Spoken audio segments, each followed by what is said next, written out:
Bonjour à tous et bienvenue dans cette nouvelle vidéo. Vous savez qu'en début d'année, j'adore faire une petite wishlist des livres que j'ai envie de lire cette année et aussi de vous parler toujours un petit peu de ce que j'ai prévu pour la chaîne, en tout cas de ce que j'ai envie de voir sur la chaîne cette année. Et je vais commencer tout de suite avec les livres que j'ai envie de lire cette année. Le premier livre que j'avais absolument envie de lire en 2021, je l'ai déjà entamé, c'était le deuxième tome des livres de la Terre fracturée de N.K. Jemisin, La Porte de Cristal donc, et je suis déjà aux anges, je ne vais pas vous mentir, j'ai déjà commencé. J'ai lu, je sais pas, une bonne 50aine de pages alors que j'ai eu l'impression que j'avais à peine lu 3 minutes. Donc je pense que c'est un bon début. Je suis hyper contente de retrouver les personnages. Ça recommence pile là où ça s'est arrêté en fait dans le tome 1. Et vous savez à quel point le tome 1 a été un monumental coup de cœur pour moi. Donc je suis ravie et j'ai trop hâte d'aller le lire encore, d'y retourner. Même si j'ai l'impression que ça va faire comme le premier où en fait je lis petit morceau par petit morceau, mais à chaque fois c'est un vrai plaisir.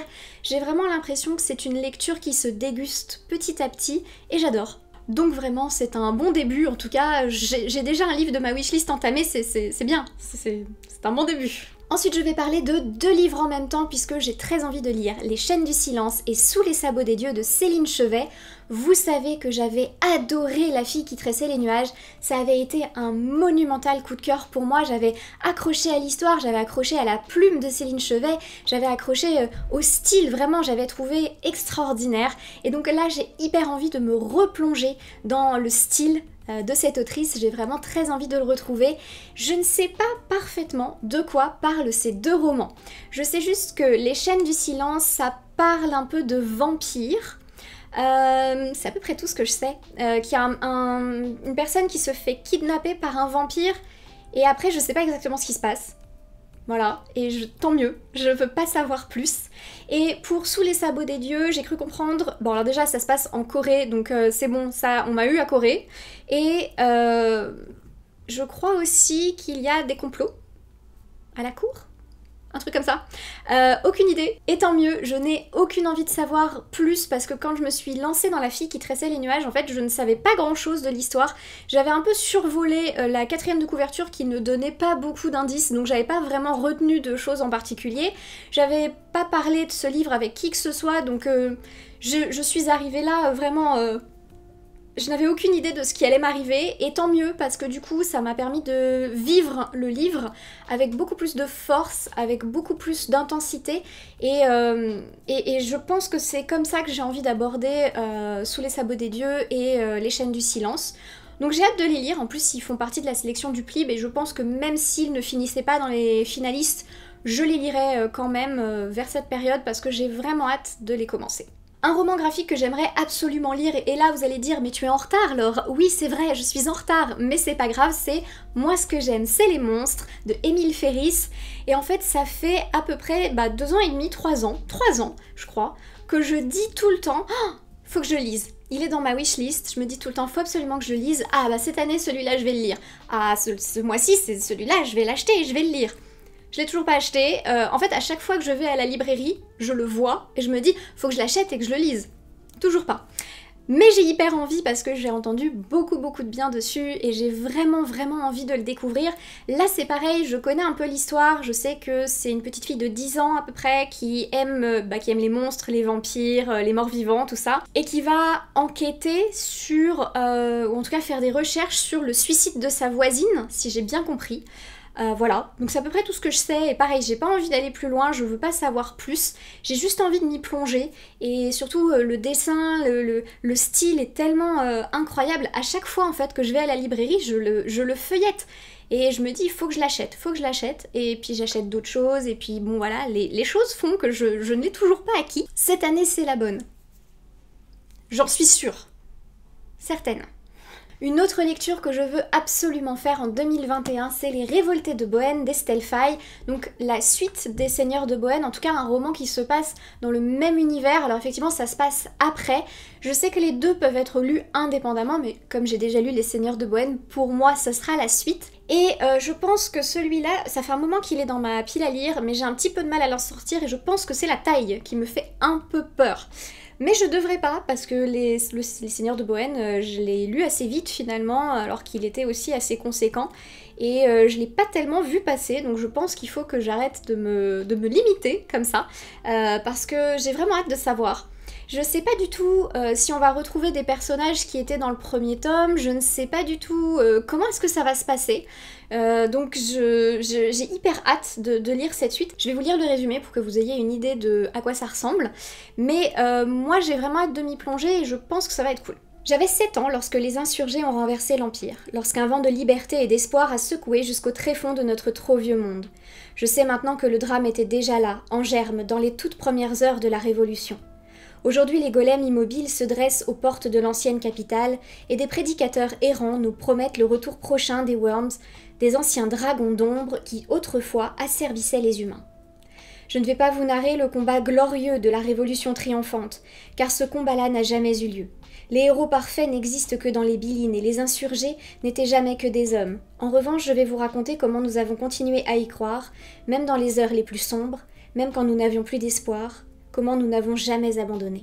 Je pense que ça va être cool. Je suis en train de me hyper toute seule. J'ai envie de le lire maintenant. Cette année, j'aimerais aussi beaucoup relire un auteur que j'ai déjà lu il y a assez longtemps et que j'avais beaucoup aimé. Il s'agit de Brandon Sanderson. J'avais lu Fils de brume et j'avais trouvé ça très chouette, même si parfois il y avait un certain manque d'action peut-être, notamment dans le 2e tome, mais j'avais quand même beaucoup aimé la plume de l'auteur, j'avais beaucoup aimé le style, j'avais trouvé l'univers assez incroyable avec ce système de magie basé sur les métaux qu'on brûle en soi, etc. Enfin, c'était vraiment... je trouvais ça hyper intelligent en fait, et ça me fait hyper envie de me replonger dans l'univers de Brandon Sanderson, dans sa plume, dans son style.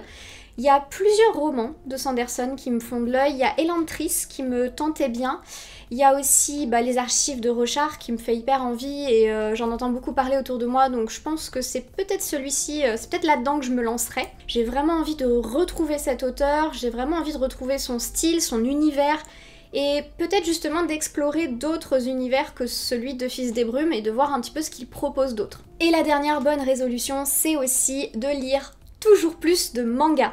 Cette année, j'ai vraiment sauté le pas en allant vers les mangas, j'en ai découvert de plus en plus, là j'en ai encore plein à lire et je suis hyper contente. J'en ai plein de nouveaux aussi que j'ai envie de commencer, donc vraiment j'accroche énormément aux mangas. Et je suis super contente en fait de m'être lancée là-dedans parce que je regrette pas du tout, c'est très très chouette. Et j'en ai découvert qui me plaisent beaucoup, donc j'ai l'Atelier des Sorciers, Magus of the Library, Somali, minuscule, The Ancient Magus Bride aussi. Bref, il y en a plein qui me plaisent et j'ai vraiment envie d'en découvrir encore plus. J'en ai déjà une petite liste qui me font envie, donc je pense que voilà, ça va faire partie de mes premières lectures de l'année. D'ailleurs, il y a un week-end d'amis là qui commence ce soir à l'heure où je tourne cette vidéo. Donc je suis sûre que là, pendant le week-end d'amis, il y en a au moins 4 que je vais lire. Ça c'est cool. Et je pense vraiment que le jour où j'ai décidé de m'intéresser au manga, j'ai été bien inspirée parce que finalement, contrairement à ce que je pensais, j'accroche énormément et je suis trop contente. Et en dernier, je vais parler bien sûr un petit peu de l'avenir de la chaîne. Et en tout premier, j'ai vraiment envie de vous remercier parce que cette année, il s'est passé beaucoup de choses, mais la chaîne m'a beaucoup aidée, ça m'a beaucoup apporté. Le Cold Winter Challenge et la manière dont vous l'avez accueilli m'a énormément touchée et je suis vraiment heureuse de l'avoir repris. Je suis vraiment heureuse de m'être lancée dans cette aventure et je suis vraiment heureuse en fait d'avoir un jour décidé de commencer une chaîne YouTube parce que clairement c'est une des meilleures choses qui soit, je pense, dans ma vie actuelle. C'est à la fois un loisir, mais j'ai envie que ça devienne quelque chose d'un peu plus professionnel. Et je pense vraiment que c'est grâce à vous que vous m'avez permis en fait de m'exprimer, vous m'avez permis de développer quelque chose, vous m'avez permis d'être créative sans jamais me mettre de barrières, ce qui était, je pense, le plus gros problème que j'ai connu dans ma vie de photographe notamment, puisque j'avais l'impression d'avoir trop de barrières. Et là, vous m'avez laissé faire plein de choses, vous m'avez mis aucune barrière, vous avez été présent à chaque fois que j'ai testé des trucs, et vous n'imaginez pas en fait à quel point vous avez été super, et à quel point vous m'avez donné envie de continuer cette chaîne, et de la faire évoluer, de la faire grandir. Donc du fond du cœur, merci beaucoup. Évidemment, la chaîne continue, oui, l'année prochaine je referai le Cold Winter, bien sûr, profitez quand même déjà de celui-là, je vous rappelle qu'il finit que le 28 février, donc prenez le temps de profiter de celui-ci avant de poser des questions sur le prochain.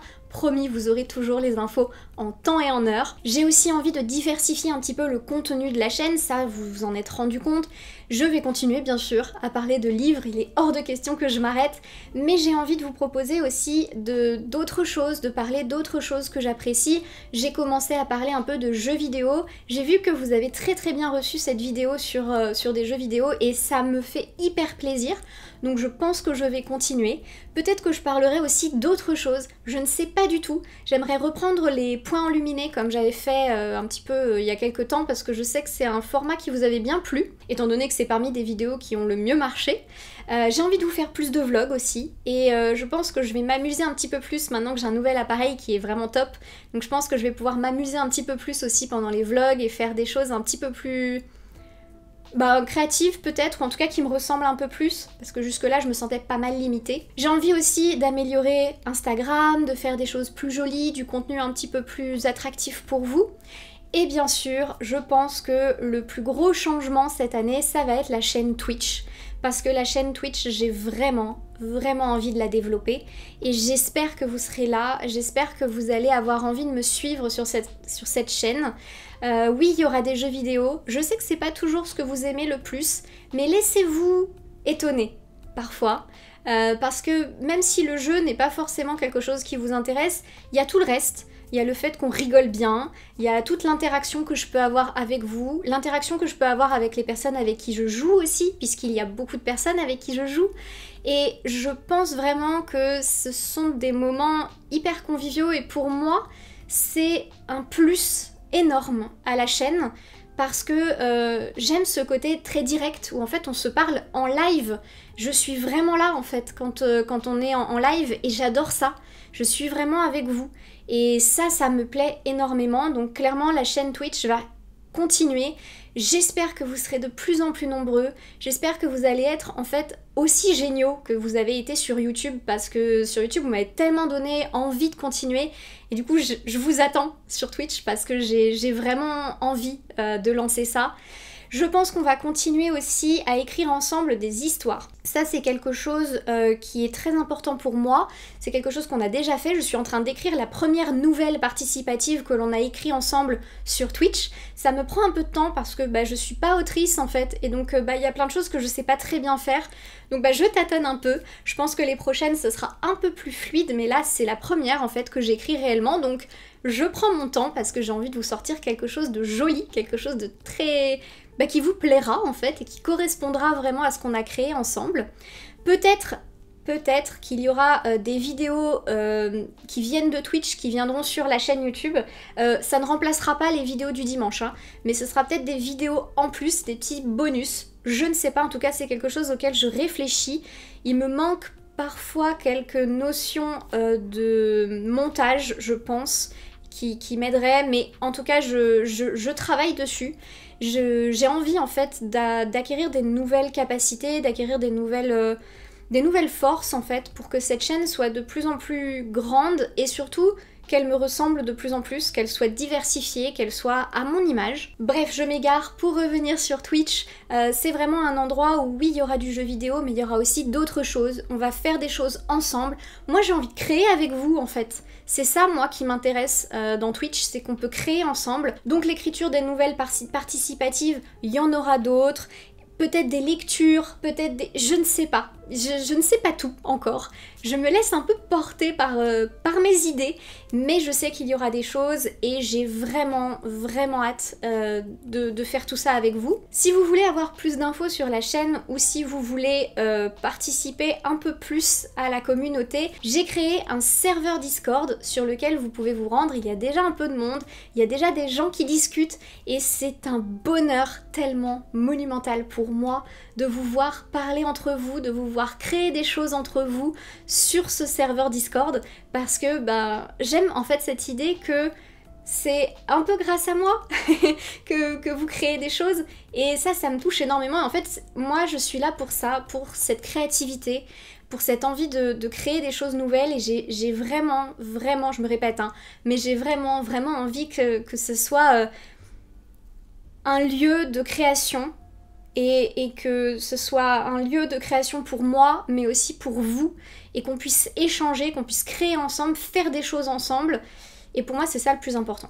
Du coup voilà, c'est à peu près tout ce que j'ai envie de dire sur l'évolution de la chaîne. Il n'y a rien de très concret qui arrive, voilà, je vais pas mettre en place de trucs en particulier, de catégories, de je sais pas quoi, mais j'ai envie de créer davantage, donc je pense que cette année, vous allez voir des nouveautés arriver. Peut-être qu'il y en a qui vont rester, d'autres pas, je teste. Et je me permets de tester parce que vous m'avez prouvé, et merci pour ça, que j'avais le droit de tester, que j'avais le droit de me tromper, et que vous étiez quand même là. Donc merci, merci parce que vous avez été présents encore une fois, vous avez été super, et vous m'avez laissé être qui je suis, et ça c'est un plaisir monumental, et vous avez vraiment fait de la chaîne ce qu'elle est aujourd'hui, donc bravo et merci. Voilà, cette vidéo touche déjà à sa fin, j'arrête avec mes remerciements plein d'amour, mais quand même, merci, plein d'amour. Et en attendant une prochaine vidéo, je vous souhaite une excellente semaine, de très bonnes lectures, et je vous dis à très bientôt.